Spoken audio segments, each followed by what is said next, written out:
normally. Now, we're approaching autumn, we're sliding into it without any choice, and so you'd expect winds to feature heavily in the forecast, and they do. They start to appear in the next 24 hours, particularly for Northern Ireland and Scotland. But for all of us, the breeze will increase. But I think it's off the coast of Scotland, where gusts of over 50 miles an hour are likely in the next 24 hours, that it'll be most noticed. At the moment, it's just a gentle breeze. It's very pleasant outside, I think, wherever you are. 19 to 21 will be fairly typical. There is cloud, but it's generally speaking fairly thin, and as a result, isn't doing much more than making the sky milky. But go a bit further west, and that cloud is a bit thicker and a bit more ominous looking. You'd be right to think that was the case. That's the low that's winding up with all these isobars. That's where the wind is coming from.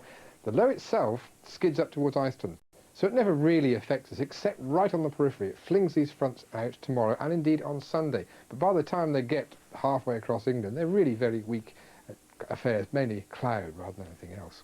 Tonight they show themselves by keeping temperatures up for Northern Ireland and Scotland, and notice the winds up as well tonight. The rain itself, though falling in Northern Ireland before dawn, probably will not be there after dawn, but it'll still be in western Scotland. For everybody else, a fine start, a chilly start, breezy maybe, but not at first. A bit of morning fog is possible in southeast England, and the sun is the dominant feature. And even for Northern Ireland and Scotland, really, it's going to be cloudy rather than damp, except for the Western Isles.